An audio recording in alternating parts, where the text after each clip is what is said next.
There's a lot of reasons why I'm really happy to be working with Greenish, but one of the main ones is their brand philosophy, which is also my personal philosophy, and that is embracing this passion for life. They develop products that help you live your life to the fullest in a wholesome and a healthy way.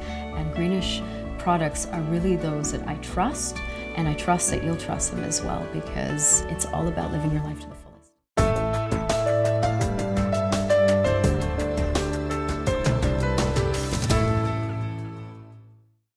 Hi viewers, it's the time to tag you another episode of Tag Time. Today we are going to discuss about a very current topic regarding refugees. Yes, the Syrian refugees. What we are doing and how we are going to tackle this. What community is responding towards it? As our Prime Minister Justin Trudeau has said, we are Canadians and we know our values, how to proceed with them. That is true. We are true Canadians and we know our values, how we adjust and welcome them. Today I have with me a very honorable guest who has done a lot of work towards this purpose of serving the community by doing the preparation to welcome these refugees. We will talk about herself and all the contributions she has done towards that.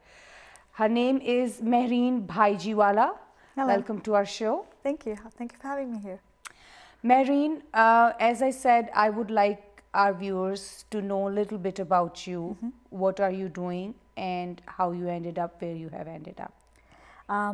Well, I came here as an immigrant and I benefited from our great society to the point where I could get my education in a way that I wanted, follow my dreams, and now I am doing my PhD in neuroscience from the University of Toronto. I should be defending my degree soon, and it is all possible because we live in a society which has always been very welcoming and very inclusive of newcomers, and just with that idea in mind and that always being in the back of my mind, I decided that we all had to do something. We all have to make a point of doing something, when, especially now that we're going to be receiving 25,000 newcomers in our country.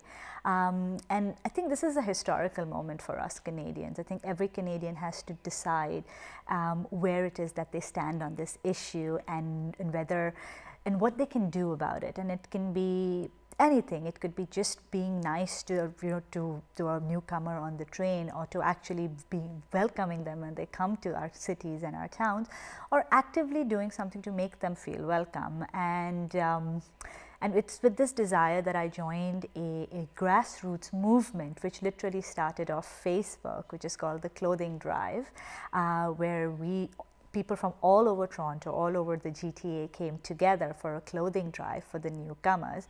And now we have a store in Scarborough, in Victoria Park, where the newcomers can come in at their discretion, and or with their sponsor families or with the organizations that are sponsoring them, and take whatever clothes that they need and require for their families.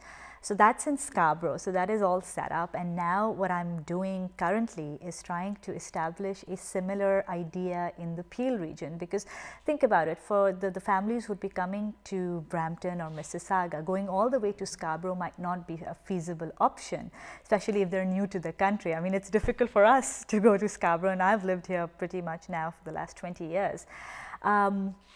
So keeping that idea in mind, I've been very fortunate to get in touch with some wonderful people in Mississauga and in the Peel region, like Ms. Asma Mahmood and Vijay Sipani from the Solace Group, who are helping us to make this idea into a reality. And what it is that we're calling ourselves the Peel Clothing Collective. And at this point, we're just in the process of establishing a location, of just finalizing a location, again with the same intent, where people can drop off their donations of clothing, of winter, of jackets, boots, mittens, gloves, any other winter clothing that would be appropriate for of the family members, like men, women, and children. We're going to sort it by size, by age and gender, and display it in a way that it resembles a location where, again, the families can just come and take whatever they need. So wish us luck that we'll be able to successfully set this up in Mississauga as well. Yeah, we already are fully with you, because I feel like we should contribute what we get, and we should, after experience, we learn how to proceed. So here I have a question, that you said it's a moment. Moments are usually temporary with the time and the need. But don't you think that the problems as we see in the world and Canadian nature of immigrants coming all the time, it is needed continuously. So what future do you see for these kind of things?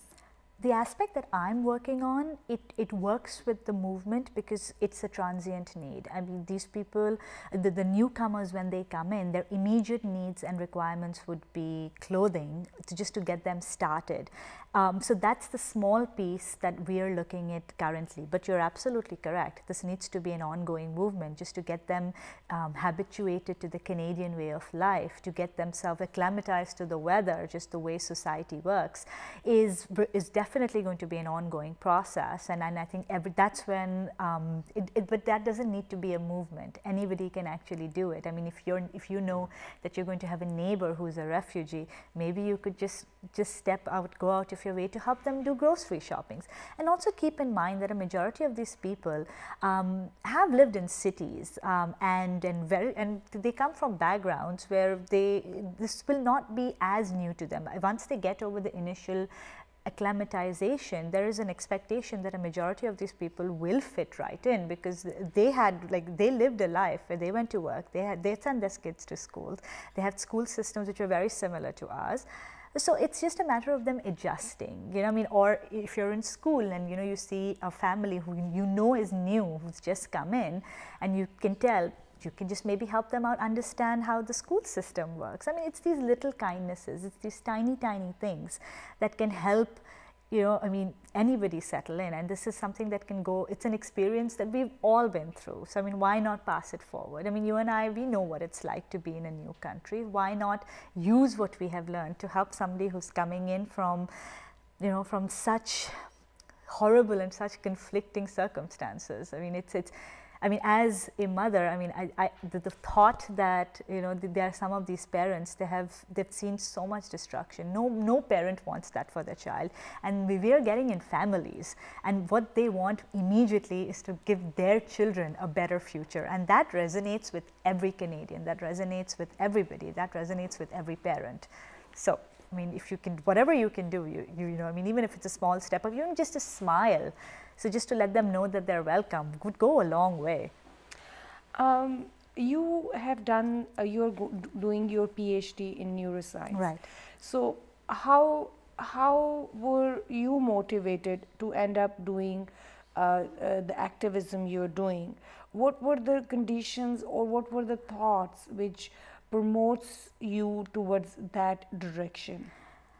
I think it has a lot to do with just the values that I grew up with. I grew up with a set of values where you give back to the community you belong to. And like I've mentioned, I'm very thankful to be in a society which has allowed me to progress to the level where I'm at. So I think it's just a matter of being thankful for what I've had, for all the blessings that I have in my life, and to just give back.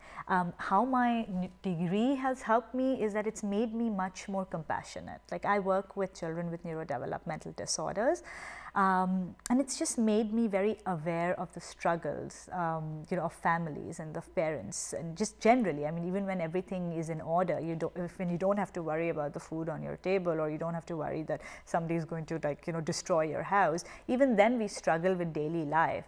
So, I mean, and now translate that into an environment where everything is so conflicted and there is so much danger, how do you adjust to that? I mean, I think that, so I've always been cognizant of that aspect of, like, especially when the newcomers are coming in, is just about the mental health issues that they may be having, you know, and how can we deal with that? And I think just thinking on those lines made me really want to help them in any capacity that I could. And I guess just this avenue that I found, fortunately, was just something that gelled well with my personality, and you know, and here I am.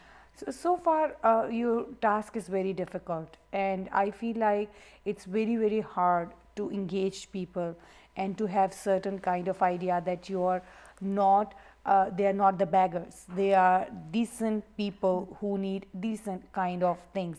So what are the steps you have taken towards that to make people understand that, come on, give a hand to the people who need your hand? You know, it's surprising. Like I can tell you that when the clothing drive started, okay, we were overwhelmed with the number of volunteers and the number of people who were willing to come in and lend a hand. And it is so heartening, and it's just, there is so much of gratitude when you see people coming from all walks of life, from every conceivable community, who have come forward to say that we want to do something, we have helped. And we were overwhelmed with the donations that we received, to the point where our store in Scarborough now is brimming with top quality clothes. And of course, we on our end, when we sort, we make sure to ensure that the clothes are absolutely clean, they're not soiled, they are not dirty. Even if there's a slightest mark on it, we don't include them, just because we want to, when these newcomers, when they come to our store, we want them to feel dignified. We want them to walk in and it's not a handout. We're not giving them torn, dirty clothes, and it's not that and they should be gratified for it. These are people, they're like, you know, and they need the respect. So we're treating them respectfully. And so far, everybody who stepped us has been so respectful. From the person who's donated the clothes, we've got people who actually have sorted them for us, which is so wonderful. We have people who have donated their time, people who've donated their skills, like we've got people who've donated racks, we've got people who've donated shelves, like, you know, you name it, people have come forward to give to us. And that, it's a good feeling. It really makes you think about that, how fortunate we are to live in a society which is just so wonderful and so warm.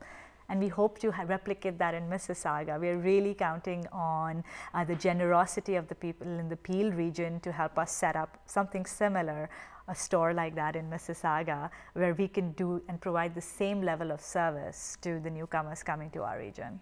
So you're using the word store. So how would you define that? I mean, do we need some kind of something to show to get the things from there, like from I mean the refugees? Do they have, and how can they access? What are you doing in respect of that to communicate with them that these are the places where they would be helped out? So ideally, we are contacting a lot of sponsorship groups, private sponsors. We're putting the word out. A lot of it is, since it's a grassroots movement, a lot of it is word of mouth. So if you know of any sponsor family who's looking to help re-establish the newcomers, please look us up. So that's been happening. So we let them know that we've set them up, and then we try to do it by appointment. So just so that there's not a lot of people in at the same time, and that's the model that we want to establish. And by store, I mean is that ideally we would like everything on a rack or on tables, folded by size, by age, just like you would find in a regular store. So these families can come in, and if they have kids, they can look for different sizes for their kids, take what they need, and they're done. And there's no limit to what they can take. I mean, we're not putting a limit that you can only have 2 pants for your children. I mean, take whatever you need. That's the whole point of it. So that's what I mean by a store-like setting. I mean, of course, it won't be as nice as a store in the mall. I mean, if you could get a space, that would be awesome. But if whatever we can get, but we would try to give them the dignity of just, you know, browsing in a very cozy, intimate setting. We hope to have Arabic-speaking volunteers who could be at hand to assist them should they need any assistance in terms of sizing or just, you know, the conversion. So that's pretty much our idea, and that's what I mean when I use the word store, that it would be a store-like setting where they can browse at their own comfort and convenience. Since we have already started receiving our new house sharing people, so how would you, what is the response so far? How many people have you worked towards, and how do you think, what is the outcome of it? In terms of the numbers, you mean? So far, like at our store in Scarborough, the clothing drive has collected about enough clothes that they can comfortably get a wardrobe for about 116 families. So that's a lot of people who could benefit from this drive that we have done. So far, have you done, because the people have started coming? Yes. So how do you think you like people are coming to you? How many people so far you have? We've had a number of families, like, who have come in already. We had, in fact, in our first week, we had a family come in, and they were provided with like 2 whole suitcases of clothes that we had collected for I believe it was a mother and her children.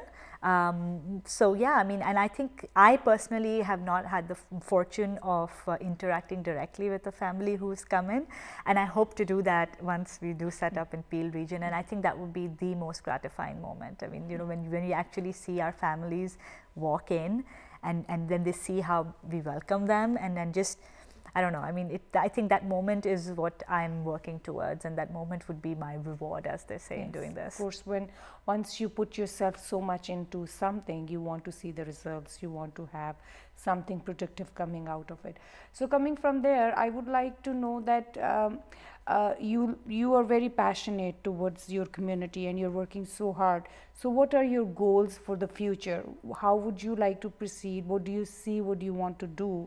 And do you want to continue some kind, like, what is your goal towards? Of course, I would like to serve as much as possible. My degree and the skill set that I have does orient me more towards policy. So I do see myself in policy eventually, where I can actually use and leverage the skills that I have acquired during my PhD and all my years of being in school towards creating policy that helps healthcare, helps mental health, or helps just benefit our society. So that's where I do see myself, hopefully in the next 5 years, working somewhere in the government.